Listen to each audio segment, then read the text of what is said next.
자, 그 다음에 해야 될 것은 이 인수분해를 이용해서 일단 주로 다루는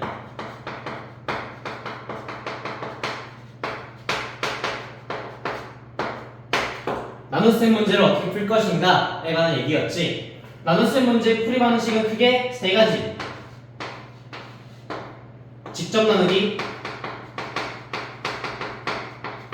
조립제법, 그리고 나머지 정리. 여기서 파생된 인수정리 정도가 있다고 했었지. 그래서 이렇게 두 가지를 크게 하나로 묶고 이렇게 두 가지를 크게 하나로 묶어서 보통 연습을 했었고, 각각의 상황에 따라서 얘를 쓸지를 정해놨었지. 우리는 어떤 식이야? 우리 옛날에 좀 필기본을 참고해 보시면 위에 두 개는 구하고자 하는 것이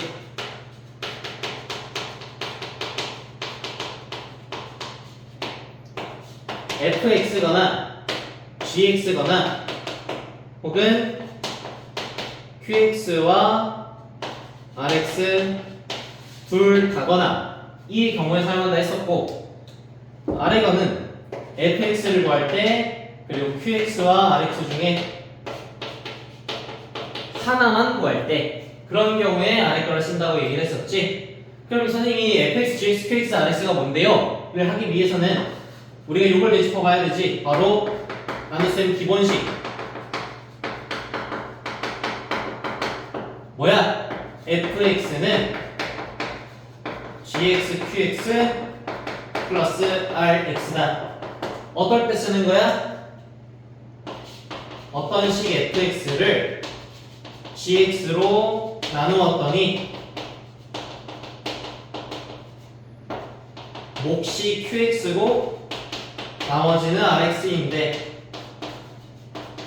요 문장을 수식적으로 바꾼 게 요 나눗셈 기본식이었고, 우리는 나눗셈 문제가 등장을 하자마자 무조건 이것부터 항상 최우선으로 적어놓고 시작을 해야 된다 얘기를 했었어. 나눗셈 문제인데 이거 안 써놓고 어떻게 푸냐고 나한테 질문한다, 혼나. 나눗셈 문제는 나눗셈 기본식부터 항상 작성을 하고 시작을 한다. 무조건이야. 근데 중요한 건 이렇게만 쓰는 게 아니라 이걸 하고 나서 추가 조건을 읽어줘야 됐지. 그게 뭐야? fx와 gx의 차수를 보고 qx나 rx의 차수를 추론해낼 수 있다면 추론해냈어야 된다고. 어떤 식으로? 예를 들어서 gx가 2차식이야.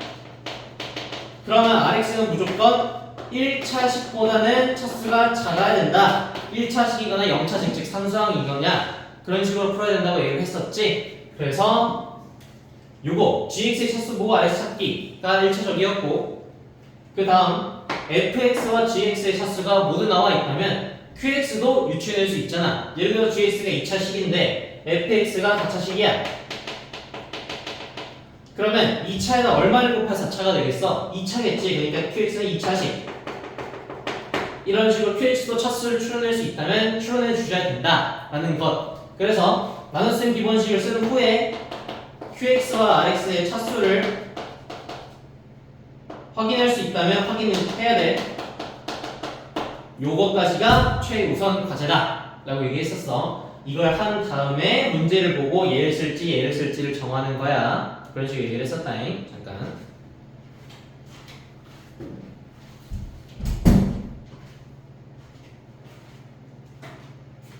자, 그래서 뭐 직접 나누기, 조립법, 나머지 정리, 인정리 여러 가지 요령들이 있었고, 나머지 정리 같은 경우에만 좀 설명을 해보자면 이런 식이었지. 이런 나눗셈 기본식이 있을 때 우리가 gx가 이런 게 있어.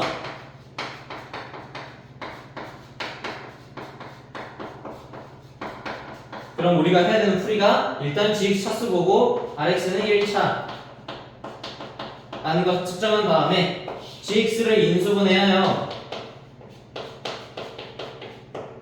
gx 이꼴 0을 만드는 요 방정식의 해를 찾는 거였어. 그래서 여기에서는 x가 2와 1을 넣었을 때 gx가 0이 될 테니까 요것이 해가 되겠지. 그럼 이걸 왜 찾느냐? 바로 여기야. 항등식이기 때문이지. 이 식의 x에 대한 항등식이고 그 말은 x가 주인공이고 그 말은 항등식이니까 주인공 문자가 변수이기 때문에 앞에 1차시에서 언급했던 것처럼 변수의 경우에는 대입을 해야 된다고 얘기했었지. 근데 어떤 값을 대입할 거냐? gx를 0을 만드는 값을 대입할 거다라는 것이었어. 항등식에는 아무거나 대입해도 상관없긴 하지만 대입해서 좋은 문자가 딱 정해져 있다고 얘기했었지. 어떤 거? 계산을 줄일 수 있는 값.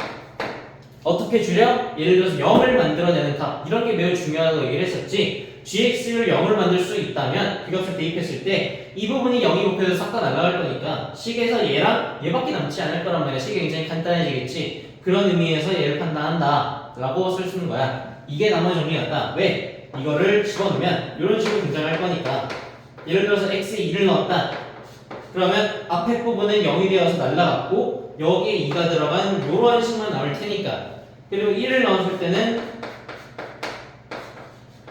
이런 식으로 등장을 할 테니까 그리고 문제에서 대부분 fx의 식은 정확하게 주어져. 그러면 f나 f1을 우리가 계산해낼 수가 있단 말이야. fx식을 문제에 줄 거니까 그럼 우리가 할 수 있는 건 뭐야? 아까 우리가 이걸 알아냈잖아. rx가 1차식일 거라고. 왜? gx가 2차니까. 그럼 rx가 1차식이라는 건 우리가 미수가 아무리 많아봤자 몇 개? 2개라는 거야. 왜? 이런 식으로 식을 세팅할 수 있을 테니까 rx는 ax 플러스 b다 라고 쓸 수 있으니까 선생님 문자가 3개니까 미수 3개인 거 아니에요? 큰일 날 소리 하지 마. 얘 함수잖아. 함수. 그러니까 x는 주인공이고 변수야. 미수 아니야. 여기서 미수는 a랑 b 2개지. 그래서 1차식이니까 미수가 2개 있겠고 그럼 미수 2개니까 조건식 몇 개 있으면 연립할 수 있어? 2개. 그러니까 여기 2개 나와 있잖아. 연립하면 풀 수 있겠지. 이게 나머지 정리 문제 풀이법 방법이었다고. 인수 정리는 뭐야? 요 뒤에 나머지가 없어지는 거. 그게 인수. 아까 얘기했었지. 나눌 수 있는 수, 인수라고.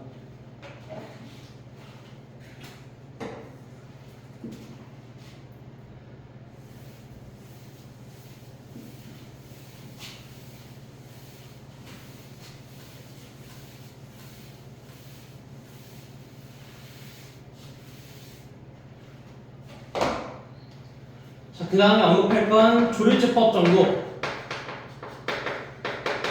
조리제법에서 좀 실수할 만한 거 포인트가 하나 있다 그랬지. 무엇? 이런 거 2분의 1에 뭐 예를 들어서 1, 2, 3 이런 식으로 있다고 했을 때 그러니까 조리제법 했을 때 이렇게 되는 거는 기억해 주셔야 돼. 내릴 때는 더해서 올리고 내리고 올릴 때는 얘랑 곱해서 올린다는 거 이런 식으로 된다는 거. 더해서 2분의 5에 곱해서 4분의 5에 더해서 4분의 5 곱해서 8분의 5 더해서 8분의 29. 그래서 얘가 나머지 앞에 거는 목 이런 식으로 하는 게 조리수법이었지. 그래서 다 좋은데 중요할 게 뭐야? 여기 요 2분의 1이라는 것의 의미를 이해를 했어야 됐지. 뭐야? gx 즉 나누는 식이 1차 식이고 심지어 x는 개수가 1로 고정인 1차식이라는 거를 항상 포인트로 줬어야 된다고. 그래서 어떤 문제 나오는가 이런 식으로 나오지. fx를 2x 빼기 1로 나누었대. 그랬을 때 뭐가 나머지가 있대. 구해볼래? fx가 12 이런 식으로 주어졌대.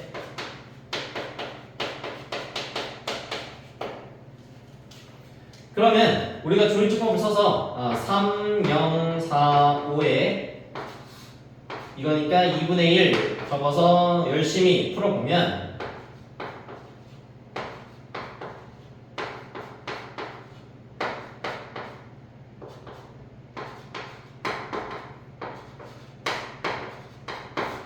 이런 식으로 나와서 몫은요 3x 제곱 플러스 2분의 3x 플러스 4분의 11이 몫이겠고요 나머지는 8분의 51입니다 라고 쓰면 안 된다는 거야. 왜? 여기서 쓴 2분의 1은 x-2분의 1을 뜻한다고.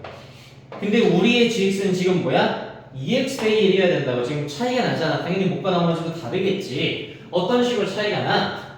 를 알기 위해서는 그냥 써. 조리제법 테이블을 가지고 나눗셈 기본식을 작성을 하는 거냐? 그럼 보기 쉬워. 나눗셈 기본식을 쓰면 여기 fx를 나누었고요. 뭐로 나눴냐면 x 빼기 2분의 1로 나눴어요.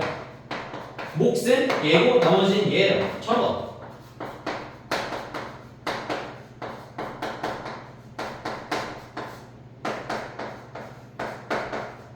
이렇게 나눗셈 기본식을 쓰고 얘랑 비교를 해야겠지. 그럼 어떻게 비교가 돼? 얘랑 얘가 다르잖아. 똑같이 만들어줘야 얘가 얼마인지를 보여줄 수가 있겠지. 그럼 어떻게 똑같이 만들어줘?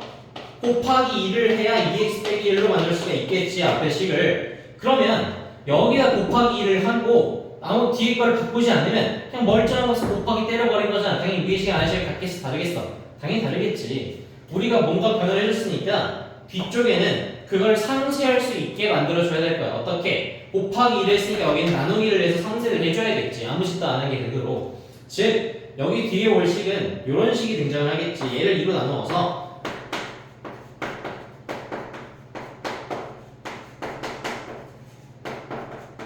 이런 식이 등장을 할 거라고. 그러면 곱하기 나누기가 돼서 상쇄가 되겠고 gx식이 똑같아졌으니까 qx가 같은 식이 되겠네. 얘가 우리가 구하는 qx네 라고 할 수 있을 거라고. 그러면 뒤에 나머지는 달라질까 안 달라질까? 얘는 안 달라진다는 거야. 왜? 우리가 지금 달라진 차이점은 뭐였어? gx가 다르다였잖아. gx가 2가 나누어져 있는 것. 그래서 2를 거꾸로 곱해줘야 되는 거였고. 근데 gx는 rx에 영향을 줘 안 줘? 안 주잖아. 이거 더하기로 분리되어 있잖아. 개별항이잖아. 이쪽은 똑같이 그냥 들어오겠지. 나머지 값에는 차이가 없을 것이다 라는 거. 그래서 조인축법 이용해서 문제 내면 항상 이런 식으로 나온다는 거였지. 이 문제 풀이 방법을 꼭 기억을 해주시고 이런 거 나왔을 때 헤매지 않고 잘 풀 수 있도록 합시다.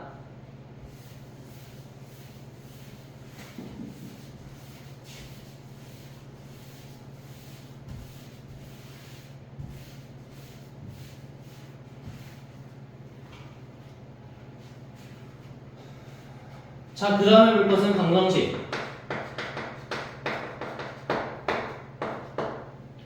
방정식에서의 우리의 목표는 뭐라고? 주인공이 미지수니까 미지수 값을 찾아내는 것. 이게 방정식의 목표였고, 그래서 어떻게 찾아낼 거냐? 방정식의 풀이 방법은 명확하게 정해져 있지. 인수분해를 하여 근을 찾는다. 다만 인수분해가 안 되는 경우에 그것이 2차 방정식이라면 근해 공식을 사용할 수 있다. 다 있었고 2차 방정식이 아닌 경우거나 혹은 뭐 근해 공식을 쓰기가 너무 계산이 좀 깔끔하거나 좀 필요하지 않을 때 그런 경우에는 근각에서의 관계를 검토해 보아라.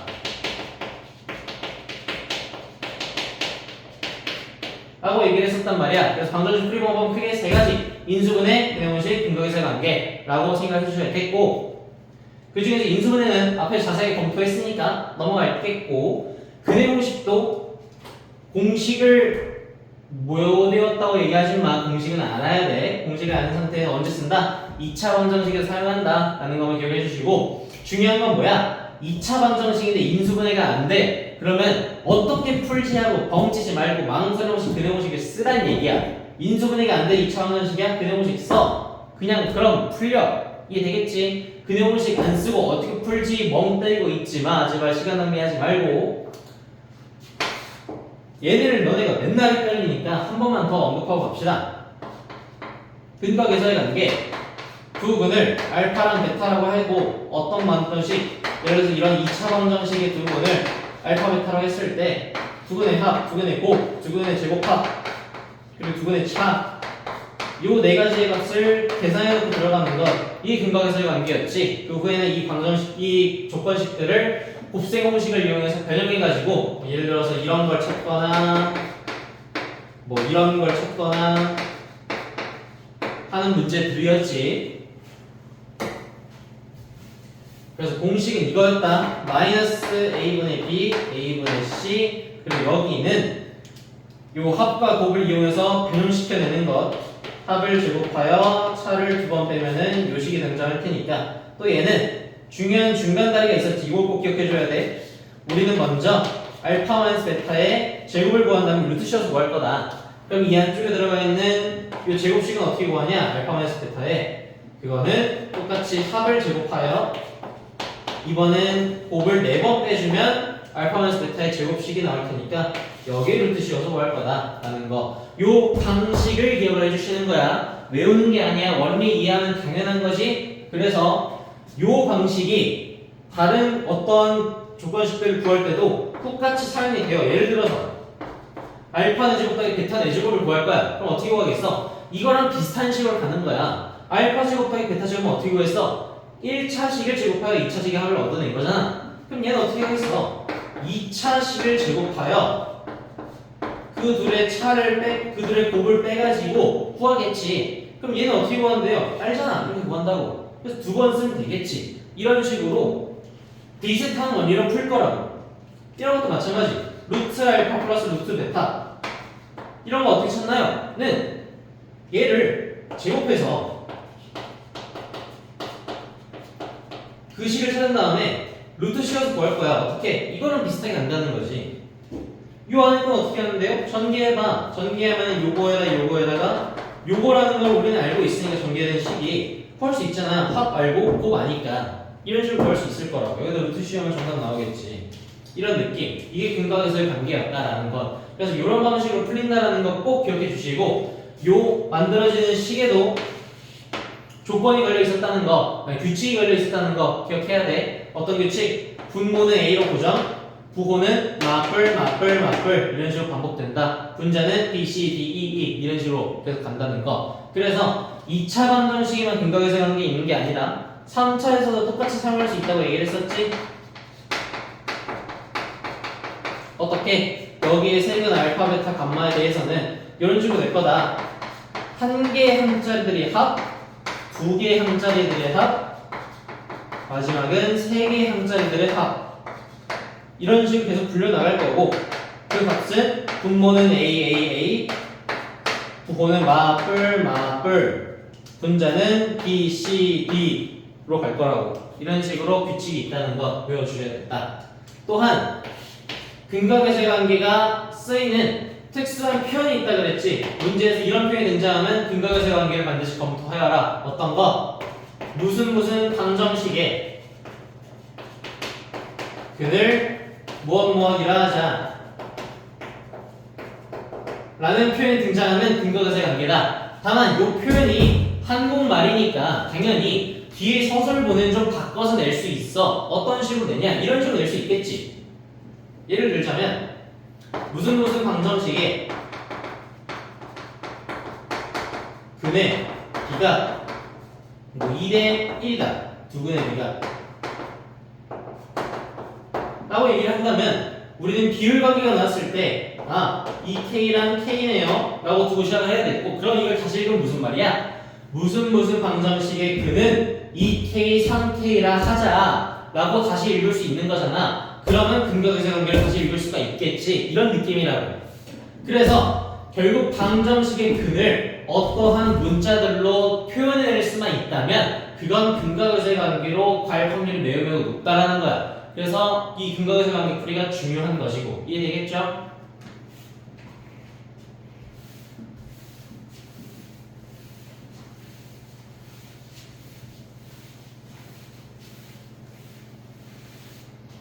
그 다음에 이 인수분해에 관해서 한 얘기가 하나 있었지. 무엇? 바로 인수는 근과 직접적으로 연관이 된다. 어떻게? 인수의 개수가 곧 근의 개수다. 이런 말이 있었잖아. 왜? 예를 들어서 어떠한 2차식이 이렇게 인수분해되는 게 있겠고 이렇게 인수분해되는 게 있겠잖아. 그러면 방정식을 이렇게 만들어 보면 여기서의 근은 2개, 여기서의 근은 1개라는 걸 알 수 있지. 왜? 여기서는 인수가 2가지가 있고 여기서는 1가지가 중복되어서 등장을 하니까. 그래서 여기는 인수가 2개여서 근 2개, 인수가 1개여서 근 1개 이런 식이 된다는 거였고, 그리고 인수가 중복되어서 근도 중복되게 발생을 하니까 얘는 중복된 근, 줄여서 중근이라고 불렀었던 것이었고, 마찬가지로 3차식에서도 발생을 하죠. 이런 건 이러한 3차 방정식이 있다고 했을 때 x 빼기 1이 제곱으로 중복되고 x 빼기 4가 있어. 그래서 그는 1과 4 두 개인데 그 중에서 1은 중근이고 4는 일반근 이라고 얘기를 해줄 수 있겠지. 마찬가지로 인수가 두 개니까 3차 방정식임에도 근이 두 개가 될 것이고 이런 식으로 되겠죠. x-5의 3승 이퀄 0 이런 식으로 되면은 하나의 인수가 3번 중복된 것. 그래서 x 이퀄 5 근 한 개 있겠지만 얘는 3중근이라고 부른다. 3번 중근됐으니까 3중근 이런 식으로 얘기를 한다고 했었죠. 그래서 이런 거. 그래서 이걸 이용해서 어떤 걸 할 수 있느냐 이런 걸 얘기할 수 있다고 그랬지. 예를 들어서 어떤 2차 방정식이 완전 제곱식의 형태라면 그 2차 방정식의 근은 한 개일 것이다 라는 걸 추론해낼 수 있겠어. 어떻게? 왜? 2차 방정식이 완전 제곱식이라는 건 이런 형태를 얘기하는 거잖아. 인수가 중복되어서 발생하여 근이 한 개밖에 안 발생하는 중근이 발생하는 그러니까 근이 한 개라고 얘기할 수 있단 말이야. 그러면 우리가 추후에 얘기할 함수와 방정식의 관계에서 결국 교점의 개수가 근의 개수와 같다라는 걸 표현해낼 때 이걸 자주 사용을 할 거야. 이 인수에 관한 얘기를. 그때 한번 다시 생각을 해봅시다. 바로 들어가 봅시다.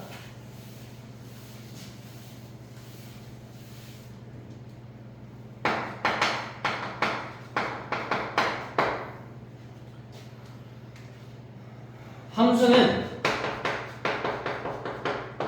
이런 형태를 함수라 부른다. 이게 꼭 기본적인 성질 자체는 항등식과 동일하다 얘기를 했어. 다만 여기에 대입을 해주는 건 이제 조건식으로 바뀐다고 얘기를 했었고, 그래서 함수 관계에서 가장 중요한 건 위치 관계지. 어떤 함수와 어떤 함수의 위치 관계, 그 둘이 만나냐 만나지 않느냐, 혹은 뭐 만난다면 몇 점에서 만나느냐 이런 위치 관계가 중요했고, 그래서 우선 점과 함수의 지난다 관계, 이게 1차적이었고 그 다음에 함수와 함수의 만난다 관계, 이게 2차적인 거였지. 그래서 지난다의 경우에는 예를 들어 점이 a, b고 함수가 y = fx라면 점이 함수를 지난다, 함수가 점 위에 있다 라고 얘기를 한다면 우리는 대입하여서